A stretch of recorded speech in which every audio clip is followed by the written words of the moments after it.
కుంభరాశి జాతకులు స్వతహాగా ఎట్లా ఉంటారు? మృదు స్వభావాన్ని కలిగి ఉంటారు కుంభరాశి జాతకులు. దయా, వినయము, మధురమైనటువంటి వాక్కులు, విశ్వాసాన్ని కలిగి ఉంటారు.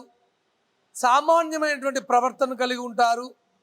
ఎట్టి పరిస్థితుల్లో కూడా వీరి యొక్క స్వభావాన్ని మార్చుకోలేకుండా ఉంటారు. ఉత్సాహంగా కాలాన్నంతా గడుపుతారు. చాలా చక్కనైనటువంటి జ్ఞాపక శక్తిని కలిగి ఉంటారు. ఇష్టమైనటువంటి అభిప్రాయాలు నిశ్చింతంగా ఉంచుకుంటారు వాళ్ళు. వీరికి ఈ సంవత్సర కాలం మొత్తం కూడా ఎట్లా ఉందయా అంటే 14 ఆదాయము, 14 వ్యయము, 6 రాజపూజ్యము, 1 అవమానము. ఎట్లా ఉంది మరి ఈ సంవత్సర కాలం మొత్తం కూడా ఆలోచన చేసినట్టయితే ఈ క్రోధినామ సంవత్సరము అంటే? శ్రద్ధగా వినండి. 7.5ను కలిగి ఉన్నారు. శని 7.5 ప్రభావం నడుస్తుంది. గురువు మైనస్లో ఉన్నాడు, కేతువు మైనస్లో ఉన్నాడు, రాహువు మైనస్లో ఉన్నాడు. ఏమన్నా 12 రాశులలో మైనస్ ఏమన్నా ఉంటే అత్యధిక శాతం ఎవరికి ఉన్నది అంటే కుంభరాశి జాతకులకే ఉన్నది. అయితే ఏంటి అని మనం ఏమన్నా రందిపడాల్సినటువంటి అవసరం ఉందా ఏంది?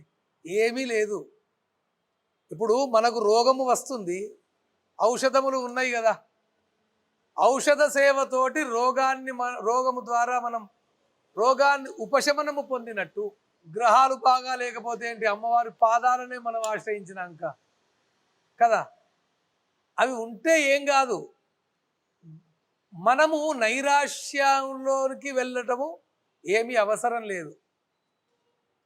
మనకది ఉంది, తద్వారా ఆ ఉపాసనా క్రమాన్ని మనం పొందితే సరిపోతుంది కదా.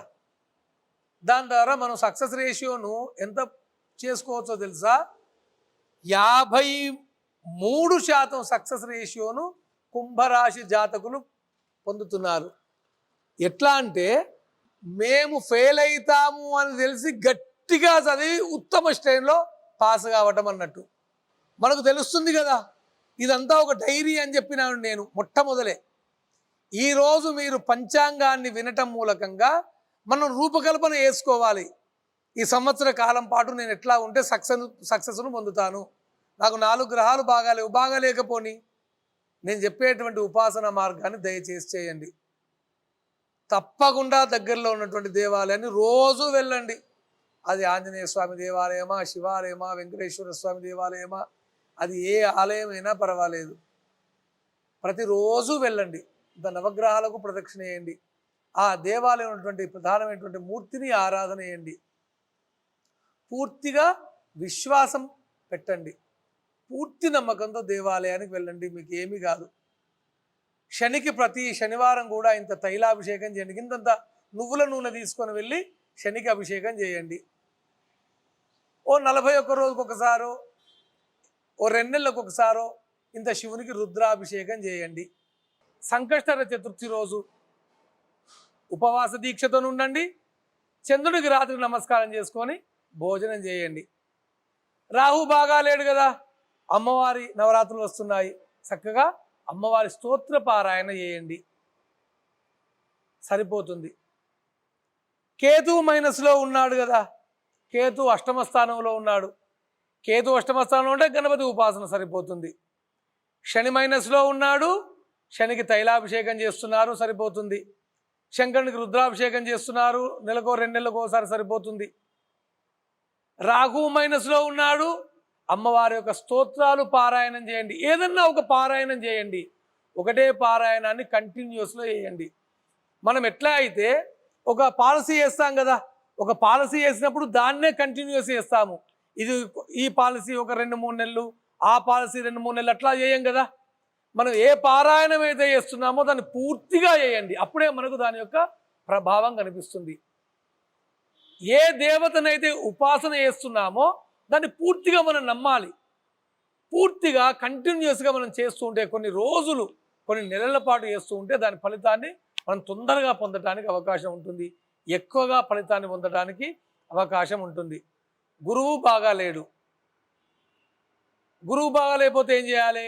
శనగపిండిని పొడిగా ఏర్పాటు చేసుకొని శనగలను గ్రైండర్ చేసి దాన్ని పొడి చేసి దానిలో పాలు పోసి జ్యోతిలాగా రూపాంతరం చెందించుకొని దానిలో కొద్దిగా ఆవు నెయ్యి వేసి ఒత్తి వేసి దీపాన్ని నవగ్రహాలలో గురుగ్రహం దగ్గర పెట్టి దీపం పెడితే సరిపోతుంది. లేదు ఆ దీపాన్ని రావి చెట్టు దగ్గర పెట్టినా సరిపోతుంది. లేదు దత్తాత్రేయ స్వామి దగ్గర పెట్టినా సరిపోతుంది. దీనిలో ఏది ఒక్కటి వేసినా, లేదు దత్తాత్రేయ స్వామి వజ్రకవచం పారాయణం చేసినా సరిపోతుంది. ఇప్పుడు చెప్పిన దానిలో ఏది ఒక్కటి వేసినా సరిపోతుంది. గురుగ్రహానికి సంబంధించి మీరు నోరును అదుపులో పెట్టుకోండి. దయచేసి అప్పులు చేయకండి. తీర్చేటువంటి బాకీలు వాళ్ళతో చెప్పండి, మేము నెమ్మదిగా తీరుస్తాము అని చెప్పేసి. ఏమన్నా మీకు చెడు అలవాట్లు ఉంటే దయచేసి వాటన్నిటినీ తక్కువ చేసుకోండి. కుంభరాశి జాతకం 7.5 నడుస్తుంది కదా, మీ కుటుంబానికి మీరే కదా దిక్కు, వాళ్ళను మనం చూసుకోవాలి కదా. అందుకోసం మీకున్నటువంటి చెడు అలవాట్లు అన్నిటిని పక్కకు పెట్టండి. కొత్తగా అప్పులు దయచేసి ఏమి చేయకండి. ఇల్లు కట్టుకుందామంటే 1 సంవత్సరం ఆగండి. వివాహితులు ఎవరైతే అవివాహితులు ఉన్నారో కొద్దిగా బాగా కష్టపడండి. ప్రతిరోజు దగ్గరలో ఏమన్నా దేవాలయం ఉన్నట్టయితే రోజు కూడా శంకరునికి ప్రతిరోజు ఒక చారెడు, ఒక చెంచాడు శర్కర స్వామివారి పైన వేసి ప్రదక్షిణ చేసి రండి. తప్పకుండా వివాహం జరుగుతుంది. ప్రతి పనిని కూడా ఆచితూచి చేయండి. ఇప్పుడు నేను చెప్పినటువంటి ఉపశమన మార్గాలు ఏవైతే ఉన్నాయో, శనికి, గురువుకు, కేతువుకు, రాహుకు సంబంధించినటువంటి మార్గాలు అవన్నీ ఆచరణ చేయండి. 53% సక్సెస్ను పొందుతారు. పూర్తి రెస్పాన్సిబిలిటీ నాది. నేను చెప్పిన ఈ 4 ఇప్పుడు మీకు 4 గ్రహాలు బాగా లేవు కదా, మీరు ఏమీ అధైర్యపడకండి. పూర్తి రెస్పాన్సిబిలిటీ నాది. ఈ 4 ఉపశమన మార్గాలు మీరు కంటిన్యూస్ ఈ సంవత్సరం చేయండి. జాగ్రత్తగా నడపండి. ఆరోగ్యం జాగ్రత్త.